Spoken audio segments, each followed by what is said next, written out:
Welcome to Find the Funny with me, Lisa Alvarado. This is my birthday episode. Ooh, that's right. Yeah. January 19th. That means I am still a Capricorn. Jesus was born in December. I don't know if you guys remember that, but yeah, that means I am in the same category. Would I sacrifice myself for you? Maybe not in the same category. So this is my mom, Nellie. Yay. Say, welcome to the podcast. Welcome to my daughter, what? Podcast. Podcast. Podcast. I know, podcast. That's a weird name. All right, you guys. So I talked about possibly trying out being vegan in 2024. So in honor of that, I ate half a bag of Doritos right before taping. So sorry if my breath is nasty. That stuff makes you smell bad. And here's the thing. I posted about being vegan or maybe trying it out on Facebook about a week ago. And it was crazy the amount of responses and comments that I got on there. Basically, it was a joke. It was me saying, hey guys, I'm thinking about being vegan in 2024 and I need tips and tricks on how to keep my friends. To me, that's a punchline. But apparently everybody was like, oh, I have a tip and trick for you. I had like 75 comments and then people were texting my cell phone. Oh my goodness. Telling me how I can retain my friends. I'm like, are you serious? I'm like, so these vegan nerds came out of the woodwork to give me advice. They're like, wow, watch this video, read this book. Okay, let me stop you right there. Did you just say read? Because that's not going to happen this year. I am too busy kicking ass. Yeah. I you know what? That's just an excuse. I don't read. So all of these vegan people, friends of mine, people that I didn't even know were vegan, which is why we're still friends. It was fantastic. They came out of the woodwork and like were sending me messages of encouragement and like telling me, try this recipe, go to this restaurant. And I'm just gonna, I love you guys and thank you. I'm going to ease into it this year. Like it's just, it's overwhelming. I mean, I'm Latina. We stuff our turkey with meat, okay? And that's the truth. It's so meat-based in my culture that since I was little, pretty much every single day you eat meat and sometimes multiple times. So what I'm trying to do is maybe eat it twice a week and then start there and see how it goes. Yeah. But I mean, I think I was eating pepperoni pizza when I wrote that post. So you guys, it's a joke. It's like, I'm going to try because I think it is healthier, but please don't hit me up with your, I don't know, cucumber porn. Like just, I understand that it is healthier, but just back off. Let me do it in my way. These vegans are very aggressive too. Some of them can be very aggressive, like pushing it on you and telling you the facts and all these things. And, they have dirt around their mouth from like eating all the vegetables out of the ground. I get it, granola, like I love the ground too, ground beef. And I think I'm just going to stick with that. I'm going to ease into it, you guys. I'm easing into it. So yes, you can send me recipes and things like that, but it's really hard to be vegan on the road. When I am never home, I'm in airports. What do you eat in an airport besides a salad? Because salads only fill you up for an hour or two. What else do you eat? I don't like tofu. I guess I do need advice on how do you do it when you're traveling. That would be helpful.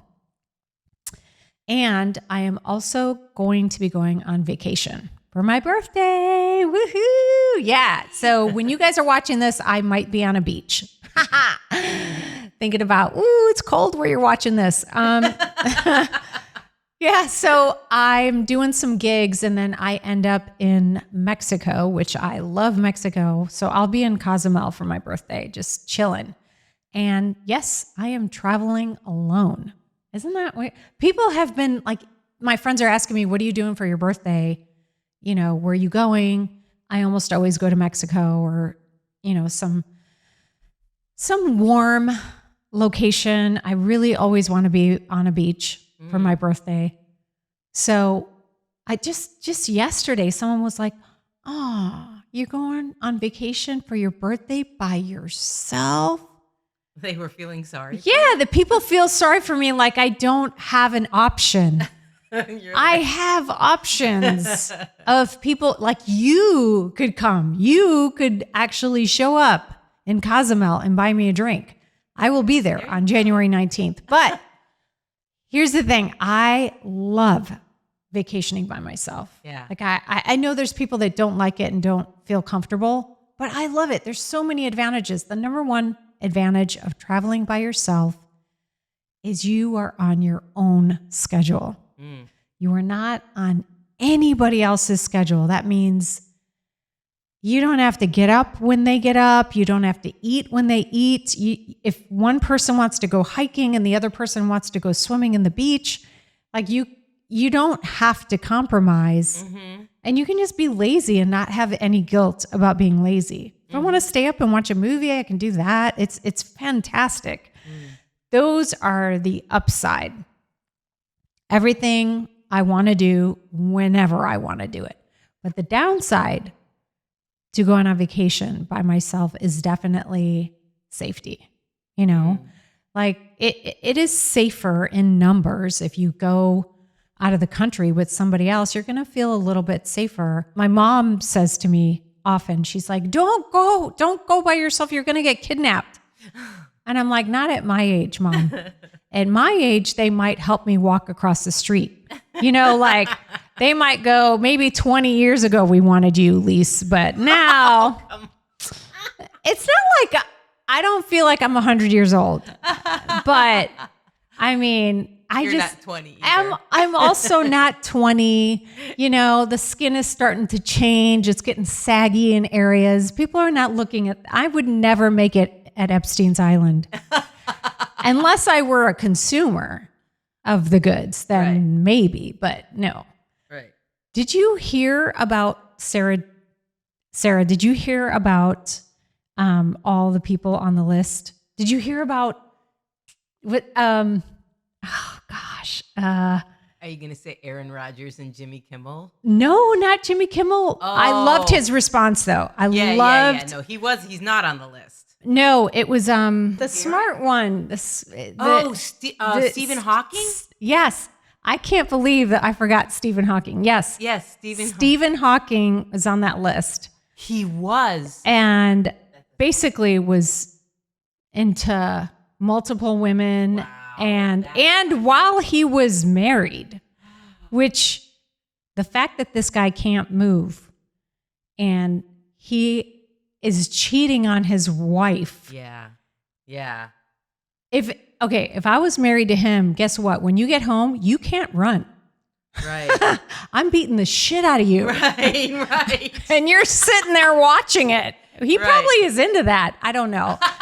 I think Sarah just choked. That was funny. That was a laugh burp. It was a combo. We got a combo right there.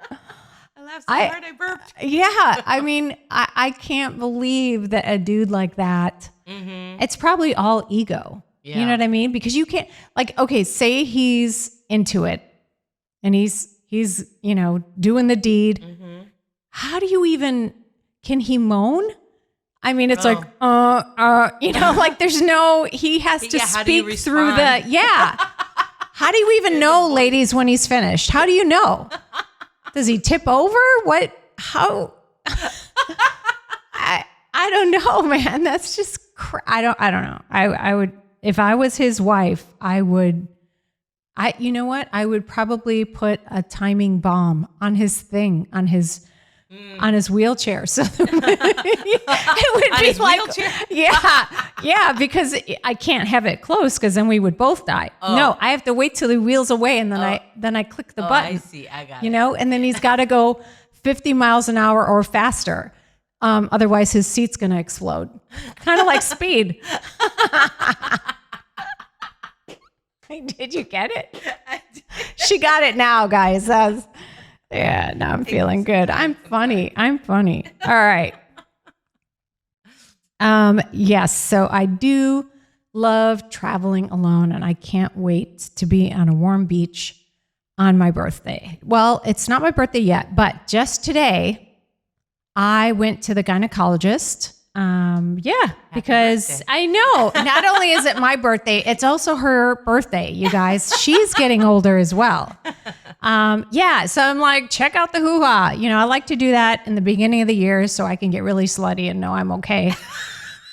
Not true. I'm going with nobody, remember? So I love to make my gynecologist laugh. She's really sweet and like very demure. Yeah. She's very demure. Is that the right way to say it? Sounds weird. Ugh. Okay. She's kind of shy. How about Yeah, that? that's For better. dumb people like me, she's kind of shy. And so if I can get her to laugh in the office, because she's looking at vages all day long, I'm like, let's laugh about how awkward this is. Yeah. So I told her to check my hoo-ha and check it in there really good because my birthday's coming up and I want to shoot confetti out of there. So she said, we're good to go, you guys. She stuffed it full of confetti for me. And I have to pick up the prescription at the pharmacy. Anyway, this is another thing that she told me when I was there. She said, Lisa, I recommend you getting an estrogen cream for my vag. Because I have a birthday. I'm getting older. She's like, you're going to hit menopause and this will help you to not, dry out like the Sahara Desert. And it also is supposed to reduce pain. So I guess when older women have sex, this doesn't happen with everybody. It's very common though, that you'll have like painful sex because your body starts to close off. Did you know that, ladies? I found that out today. Wow. She's walking me through what menopause is going to be for me. She's like, oh yeah, well, you stop producing as much estrogen. So things start to close down like Blockbuster. Okay. It just starts to shrink. You don't have as many visitors anymore. And then Blockbuster shuts their doors. That's what's happening with my vag, you guys. Like it's really starting to get smaller. Wow. Which is not when you want your vagina to be smaller. You want it tighter in your 20s. But when you're approaching 50, you do not want a small vag. You want people slipping in and out, like, because you don't got time. Right. You don't have time to wait. Let's get this done. So what? I was like blown away that she was telling me that this happens to a lot of women. I was like, what in the freak? And she's like, you need more lubrication if you're going to, be sexually active. And I was like, I'm Latina. We give away lube in the bucketfuls. Okay. We donate it, really. So if you guys need some, just post it in the comments. And I'll send you a bottle of lube. Okay. Okay. It's going to smell like Gwyneth Paltrow's vagina, but I call mine goopy, not goop. What is wrong with me? Happy 2024, you guys. There's something seriously wrong. But I'm in good spirits. I want to have a lot of fun this year. I have some really big goals I'm going to accomplish. And last year, at the end of 23, I had such a fantastic show with an audience, and I'm so bummed that I did not video record it, but I did audio record it.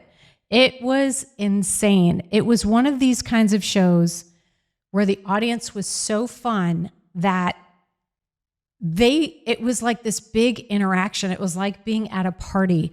And so many things happen that I did not expect. Like sometimes when I'm on a ship doing shows, I will get an audience member up at the beginning of the show and just dance with them for like 15 seconds, not even. It's not because I don't have material. I have several shows. It's because the energy is really low when you're doing a late night show and they've been at the beach all day or at port walking around doing these excursions. They get to the comedy show after eating and they are tired. You can feel the energy is really low in the room. So I do that just to kind of wake them up. I play the music really loud. I pull somebody up. I dance with them for a second, and then I get on the stage. So I was doing that. I went to go grab an audience member right out of the front, and this man goes, no. And I was like, that's the first time someone's ever said no when I've asked them to dance, because it's in a fun way. I don't bring them on the stage. I just lift them up for a second. And he was a no, thanks. And I was looking at him, and then like an idiot, I didn't even look at his body. I just looked at his face, and he had a big smile. So I was like, oh, he's friendly. I back up and I look, and he's missing a leg. He's sitting in the front row with like, it looked like crutches, but he's not in a cast. He's missing a leg. Wow. So it was amputated a little bit above the knee, and he's wearing shorts, and you can see the nub. So his wife is sitting next to him, and of course they're facing me, which is facing the stage. So nobody in the audience knows what's going on. All they know is I'm trying to get this guy up out of his seat, and this guy is going, no thanks, nope. But he won't tell me why. He just waits for me to fucking figure it out. Oh no. And then when I saw his leg, I was like, I looked at him, he looked at me, but he's laughing. See, the audience doesn't know he's laughing. Only I can see that he's laughing. He knew what he was doing. He couldn't wait to be a part of the show because he left his nub out. So then I was like, oh, I didn't know what to say. So I turned to his wife and I go, can I touch his nub? And she laughed, he laughed, and the audience laughed and got awkward at the same time. I'm going to play that right now for you. I have it on recording.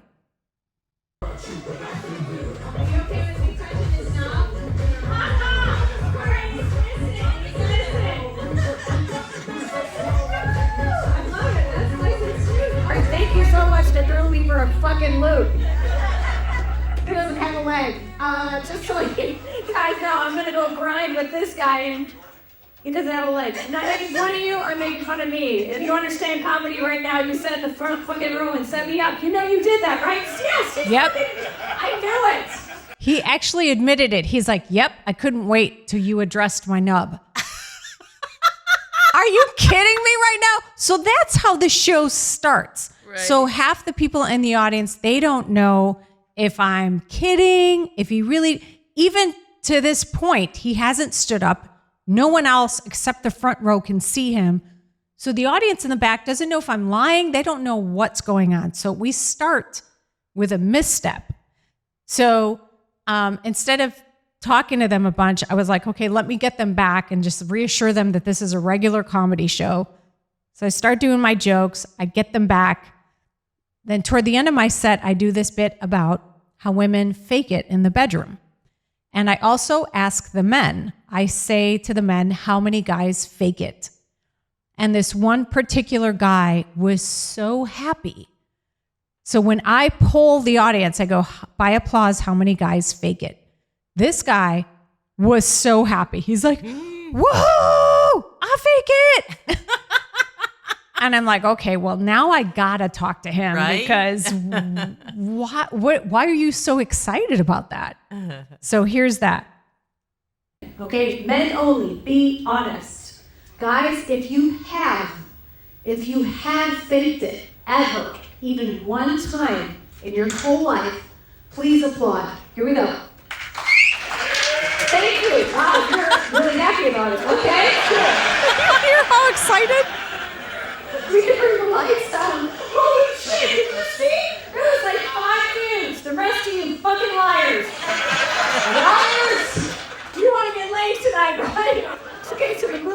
guy about it. Okay, wait.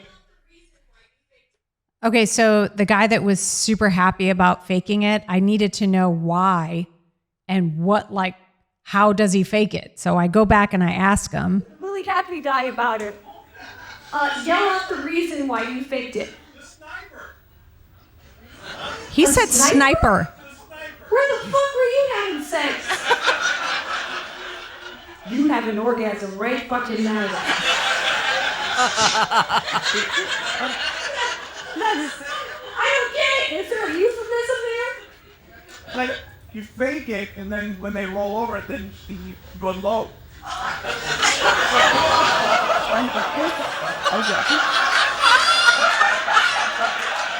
Did you hear that? I'm going to repeat it. Listen, and you take it, and then when they roll over, you come low.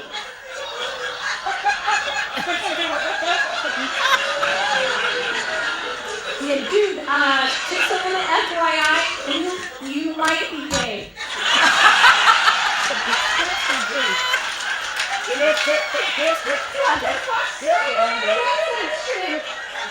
Oh, we sure make good sprinkles. Sprinkles is the host that is gay.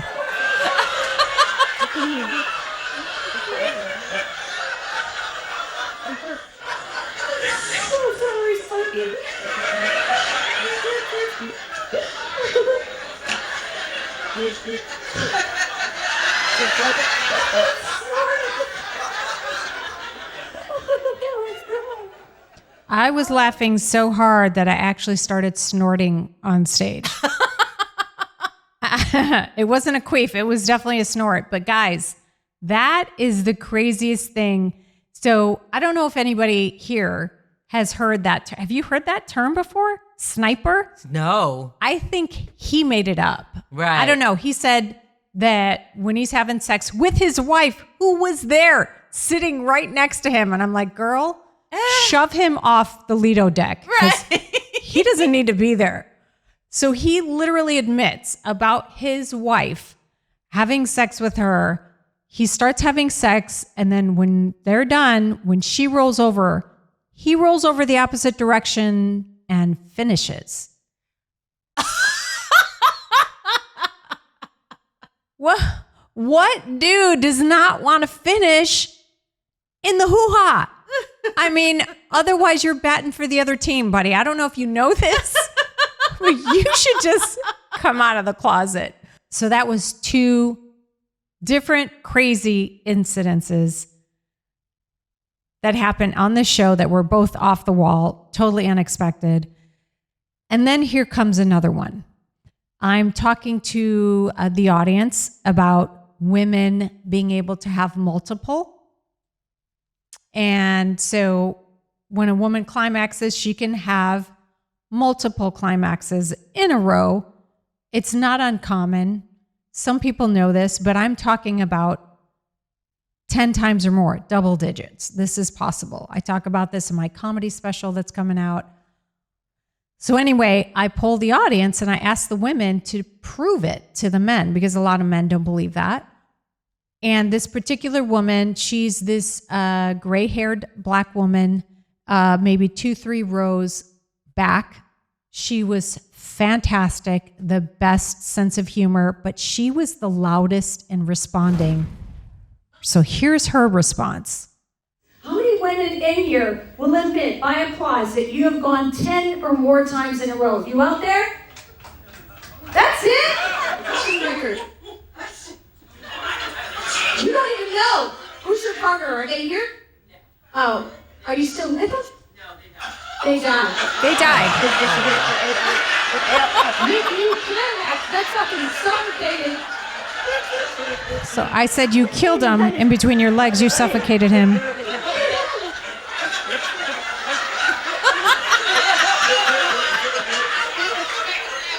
And then I did an act out very graciously.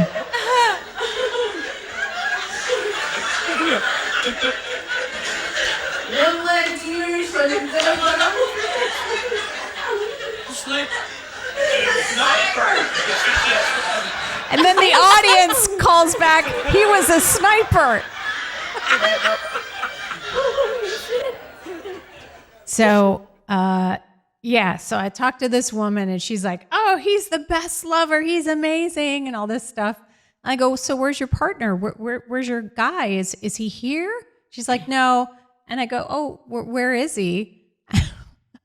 I had to keep pushing, right? Because I wanted to talk to the guy and like find out his technique so that other guys can learn this stuff, you know? And she's like, he's dead. And I immediately said, because you killed him. You suffocated him. He was down there too long. And thank God the audience laughed.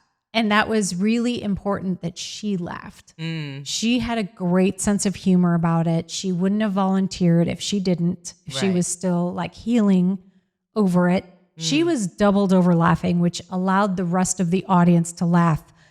But that was risky territory because and people do, they'll admit this. Like you say, how long have you been married? Oh, 25 years. But that was 2 years ago. And then you're like, okay, was that divorce? No, they died. And it's always, the audience always recoils when they hear or see somebody else in pain. They don't want to laugh. But it's a comic's job to, whatever happens in the room, try to make it funny, try to bring it back around. So sometimes I'll just say to someone like that, way to fuck up a show. Way to come out and just bring everybody down. Wow. But you have to respond almost immediately once you leave a little bit of a buffer or a gap in there. And it's too late. Right. Like it's almost like you have to say something immediately. You can't. It's like ripping off the Band-Aid. If you do it really slow, you're going to feel every single thing, but you got to do it quick. And thank God she took it well because the audience went ballistic. And then they tagged it with sniper, which I was like, I love you guys. You guys are listening. And so what happened to the sniper guy is he never came back to a show because I must have outed him. People were saying that like he didn't come back because I asked for him at every other show that I did. I was like, where's sniper guy? He did not come back. And it could be because of his wife. His wife is like, you embarrassed the shit out of me, but I don't know. That was wild. Like I think I ended a marriage, guys. And that's what you should do at the end of a year. And she can start fresh in 24 with a dude that doesn't use the sniper technique. I was wondering, because there's this Catholic thing where you, before you unload everything, you don't want to, inside somebody because that's where the sperm comes out. And so you can impregnate some. So that's like pulling out before they finish so that they don't get their person pregnant. Right. But they're married and she's probably on birth control. I mean, maybe his personality's the birth control. But usually you have that worked out already. Yeah. You know what I mean? Like it's not, I mean, I grew up Catholic. I don't think that's they are okay with you taking the pill and stuff, right? I mean, I'm not Catholic. No. So, I mean, like the real hardcore ones. Hardcore like, Catholic. Yeah. No contraception, no nothing. Right. So. 10 kids minimum. Yeah, right, exactly. Right. So if you don't want to have more kids, like no vasectomies, no, like, you know what I mean? It's like. Right. Yeah. So. But he said it in such a weird. No, it's true. Like. He was like cheering. Like, yeah, he was happy. I pull out. Yeah. Not only do I pull out, I turn over, hide from her, and then I finish. Yeah. That's no, dude. You need to be inside a man's butt. Let's just call a spade, right? Let's call a sniper, you guys. What do you got coming up this year, Spizza? Yeah, I'm doing a documentary on Seabiscuit's legacy. The movie or the actual the well, story? It's actually about Seabiscuit. There's a therapeutic riding center, like a equestrian therapeutic riding center on the place where Seabiscuit was, where he died, basically, where he spent his retirement. and it's actually a place that helps kids with like autism and like special needs to like train them to like hold better posture and everything like that, but also helps them socially, you know. Wow. So that's what the documentary is about, is this place? And this place and how it relates to the Seabiscuit story, the actual story of how he healed the people around him. So it's an interesting. That's cool. Yeah, it's interesting. Yeah. So Sarah does a ton of editing for commercials, movies, documentaries. She actually edited my special that we're going to release this year. Yeah. Hopefully. Netflix, calling it what? Yeah. Come on. Yeah. And if not, it's your fault because you're not subscribing, you guys. This is why you need to subscribe. It's not because I'm not funny. Yes. So Sarah does all sorts of editing. If you know of somebody that has a lot of money and needs somebody to edit something, contact us because I will get you in touch with Sarah. Okay. All right. So the whole gyno visit thing, I'm writing out of all the things that she was educating me on, I'm writing a whole new bit. I have a breast exam / gyno visit bit that I'm already working on, but this stuff that she was telling me, I was not even aware of, that women go through this in menopause. So I cannot wait to bring it to the masses because I know how men are so comfortable in an audience hearing about a woman's vagina. But the women love it. It'll be fun. Yeah. I think that'll be great. Yeah. So I will let you guys know in a month or two if my vag is a little juicier from the estrogen. I'll post some pictures on TikTok. Or OnlyFans. Yeah, OnlyFans. Nah, that's way too, there's too much competition. Thank you guys so much for tuning in. This one was a short and sweet one because it's my birthday and I got shit to do. All right. So if you want to give me a present, please share the podcast with somebody. Share the episode. If you have a friend going through some stuff, let them know that they can call in or write in. It can be anonymous. Sarah will tell you right now where. info@findthefunnypodcast.com. Yes. Or you can just go on the website, findthefunnypodcast.com, and there's a place where you can record a voice memo right there too. Yes. So we will play the audio on the show and do our best to help you out. Whatever. We just want to help people laugh more in 2024. Yeah. That's it. We're all a big team here. Let's just be silly. I never mean to offend. And if I do offend you, I'm happy about it, because you need a little tougher skin. Yeah. So this is my passion, and I hope you join me on it this year. I love you guys. Thank you so much for tuning in. We will see you in 2 weeks. Subscribe on YouTube at Lisa Alvarado Comedian. Love you guys. We'll see you soon. Thanks for joining. Find the funny. I hope everybody listen to my daughter and see it and laughing on her because she is very funny.